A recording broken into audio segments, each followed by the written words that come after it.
La bataille qu'il y a entre le ministère et l'ordre des pharmaciens, c'est une question d'interprétation des tests. C'est ce que reproche le bureau sortant du Conseil national de l'ordre des pharmaciens du Bénin, CNOPB, au ministère de la Santé. En effet, l'autorité ministérielle se verrait impliquée dans la mauvaise interprétation des tests régissant l'ordre des pharmaciens du Bénin et les activités menées depuis le 16 décembre 2014. L'ordre en son sein a le pouvoir disciplinaire, donc c'est un pouvoir judiciaire. À partir de ce moment, on ne peut pas dire qu'un ordre professionnel de santé, en plus, est une institution qui est sous la tutelle d'un ministère de la Santé. Nous sommes en collaboration. Tout le problème est autour de la tutelle. Et malheureusement, je pense qu'aujourd'hui, les cadres qui doivent éclairer le ministre, qui sont autour d'elle, au ministère, ne font pas leur boulot correctement.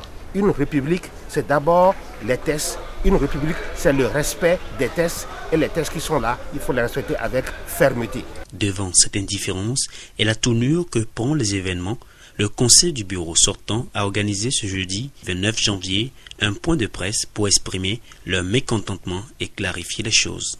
Nous avions adressé 2 recours gracieux au ministre de la Santé pour attirer son attention sur les irrégularités de ces arrêtés.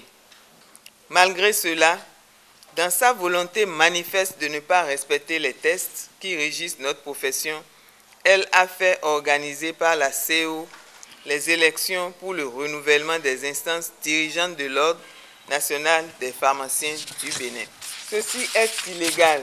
Selon ce même bureau, et contrairement à l'article 73-38 du 21 avril 1973, créant l'ordre des pharmaciens et tous les autres ordres de santé, le ministère de la Santé a violé de façon flagrante l'ordonnance. Ainsi, beaucoup d'irrégularités ont été notées par le dit conseil quant à l'organisation des élections par le ministère de la Santé. Cet arrêté n'a pas pris en compte les propositions du Conseil national de l'ordre des pharmaciens en exercice et ne l'a pas visé dans les dispositions de cet arrêté. Cet arrêté a visé le relevé numéro 22 extra du Conseil des ministres du 30 octobre 2013, relevé qui est querellé devant la Cour suprême.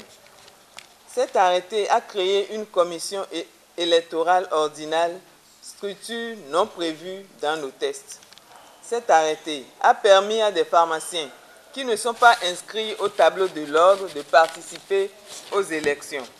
Cet arrêté a permis aussi à des pharmaciens qui sont inscrits au tableau de l'ordre dans une section donnée d'aller voter dans une autre session. Cet arrêté dénie le droit de vote aux personnes physiques et l'accorde aux entreprises, c'est-à-dire les personnes morales, alors que c'est le pharmacien qui est inscrit à l'ordre des pharmaciens et non son entreprise. Toutes nos décisions qui sont querellées sont déjà au niveau de la Cour suprême. C'est aux juges, aux hauts magistrats de la Cour suprême maintenant de se prononcer pour que réellement chaque parti puisse prendre acte de ça et respecter la loi de notre pays. Il faut rappeler qu'à la date du 27 décembre 2014, la Commission électorale ordinale CEO a conduit et organisé sous la supervision du ministère de la Santé l'élection des nouveaux membres du CNOPB. À ce suffrage, sur 47 pharmaciens titulaires inscrits, 16 ne sont pas inscrits sur le tableau de l'ordre, soit un taux de 17%.